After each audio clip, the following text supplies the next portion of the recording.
Hi there. It's been a while. It's been 3, 4 weeks, I guess.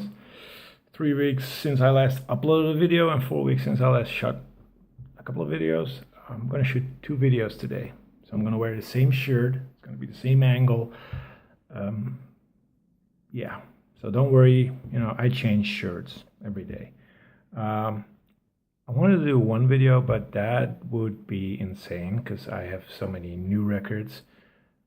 That I have to do a separate video for that, and a separate video for secondhand records, which basically thrift store, Goodwill, and some online purchases. So yeah, if you see something nice, leave some comments. If not, sorry, maybe next time I'll show some nice stuff. Anyway, I'm gonna drop some names. First off, Doug, Fat City Vinyl. He's a reggae fan. He loves reggae, shows a lot of reggae. And I got 2 reggae records in this first update, which is the second-hand update. This made me think of Doug. This is Jimmy Cliff with Reggae Night. I had not heard this track in what seems like ages, but when I played it, I was like, oh, god damn, it's that song. It's not my favorite Jimmy Cliff song. It's a good pop track, actually. Yeah. But the B-side, which is Roots Radical, I love that one. That's a great track. Anyway, it's cool to have a picture sleeve of this. This is the Dutch pressing. So I got that. 7-inch, by the way. Another 7-inch is this one. This is After the Love Is Gone by Earth, Wind and Fire. Features Rock Dad, both from the I Am album from 1979, but Rock Dad is not a great track, and After the Love Is Gone is really great ballad, but I love my Earth, Wind and Fire a little more funky. Okay, on to the LPs. Actually, these 2 7-inches and the next records were the only records I've had for 3 weeks. And doing an update with just these records. It's a little short, so I waited, and then suddenly the boom came. A couple of Goodwill finds, thrift store finds, and lots of new records. So I could have done a video earlier, but it would have been just like a minute or so. Anyway, the first album I show is this one. This is a compilation called Soul Together. Germany only compilation on Atlantic. And I'm going to show you the label for all you freaks out there. It's that particular Atlantic label. It's a soul comp, and Atlantic does great comps. This is a great compilation. You got Otis Redding, Aretha Franklin, Sam and Dave, Wilson Pickett, Arthur Conley, Joe Tex, Percy Sledge, Sweet Inspirations, Benny King. Those are the names I know. Then there's 2 names that I don't know, Clarence Carter and Billy Vera and Judy Clay. Clarence Carter, awesome. Billy Vera and Judy Clay, to be quite honest, I don't remember that song, but this is a good comp. It's got a little too much Beatles covers. There's Aretha Franklin doing Eleanor Rigby, Wilson Pickett doing Hey Jude.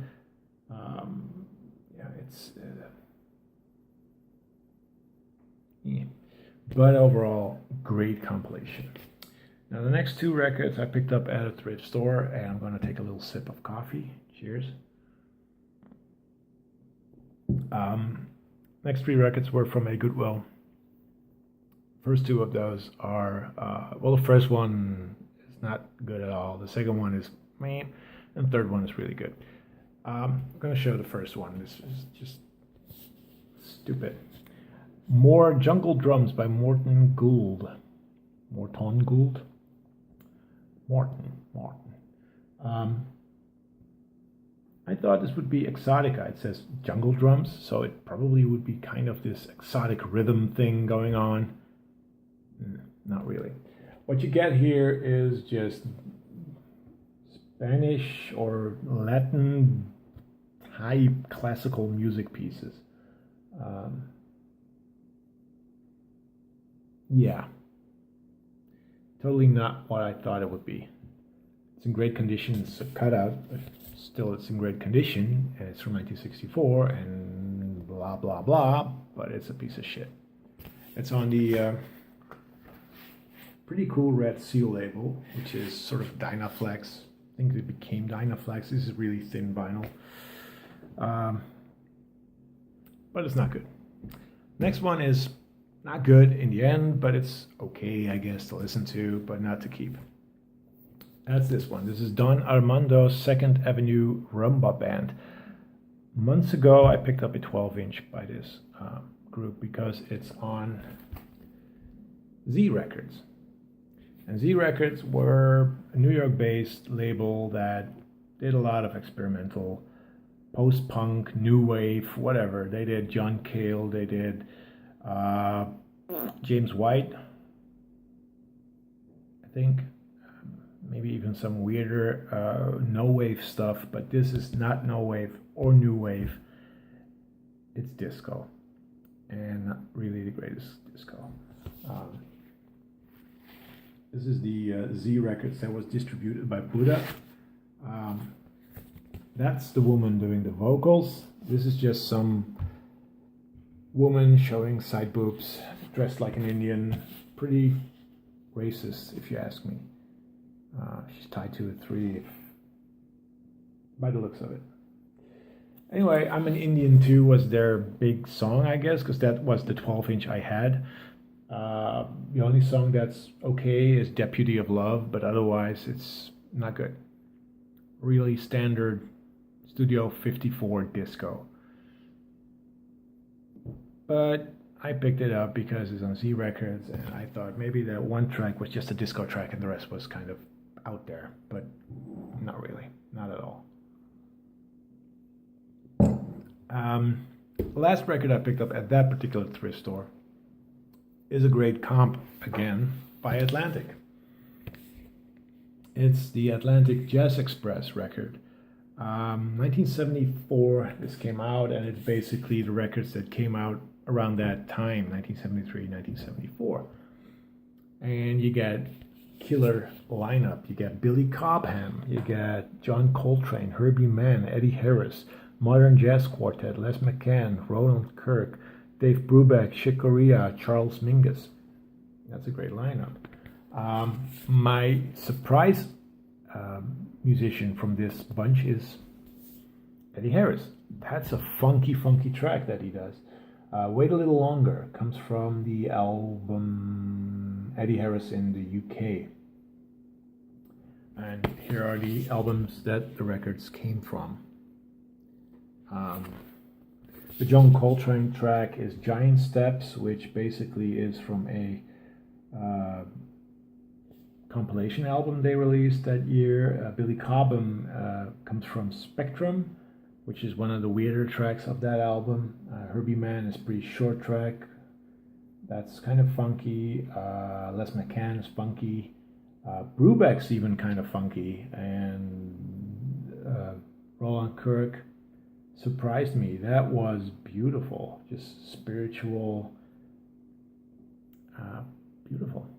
So yeah, this is a great compilation. And for me, new artists to check out. So that's always a good thing. Then this one I found yesterday. I went to a thrift store first, and then to a store which apparently had vinyl. No, not really. It's a store that buys up bulk from other stores, I guess. Could also be that they clean out houses and sell stuff from there, but in the end, this was just bulk from different stores. So I didn't find anything there. I did find one album at the local thrift store, which is this one. This is LTD with Love Magic. Picked up an LTD record some weeks ago and I loved it. This is great too. It looks kind of cheesy. I mean, if you look at the pictures, there's this. I have to do a little flip there.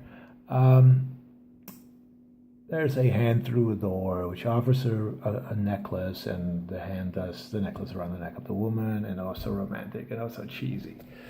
The music is everything but cheesy. First side, all the tracks are funky. Kicking back, just the opening track alone is just amazing. And then side B becomes a little more softer, but great funk from 1981. It's got a little electro edge to it, but overall it's just pure funk. So if you love funk, check out this. This is really good. And the last two records are records I bought online. Yeah, there were a buy it now option on this eBay type site, and I thought, let's pick them up because they're two records, or at least one record I really, really want, and the other one I've kind of always wanted because of the sleeve. Yeah, makes you wonder. Anyway, this is the first one, Isaac Hayes Movement, originally from 1971. This is the 1974 reissue, UK pressing, gatefold. It's on Stax, but distributed by Pi Records. It's in magnificent shape. It's got the little Pi umbrella sticker. I have a couple more of those. Pi distributed a lot of records back in the 70s, among them Buddha and Stax. Yeah, this is a great soul funk album by Isaac Hayes. Slowly completing, or at least filling up my Isaac Hayes collection. And the last record, another shout out to Doug, Fat City Final. I've been knowing about this record for years, and the sleeve always caught my eye, and I always wanted this record. I had heard it online, and I thought it was kind of but it was still in the period that reggae to me was kind of slowly grown into reggae. I like it now. It's not a great album. It's kind of cheesy, at least, I think. But the album sleeve's just amazing. It's this one. This is Dillinger CB 200, or 1977, I think. Comes in the original company sleeve, and it is from 1976, actually. Dillinger is best known for one track and one track only. If you can see it, Cocaine in My Brain. That's on here. A knife, a fork, a bottle, and a cork, something like that. I think it's kind of advocating cocaine use, but anyway, the sleeve, the reason why I picked it up, it means a great album. The sleeve, the reason why I picked it up is because back in the mid to late 90s, Mike D of the Beastie Boys had a little project called CB2000, and they kind of replicated this sleeve. And I love this sleeve. And I like the record. So it's good. And this has been my update. See, it's already 13 minutes, and if I would still do the other records, it will be half an hour, and I hate doing that. So leave some comments. This has been a shit update. I'm sorry about that. Take care. Bye-bye.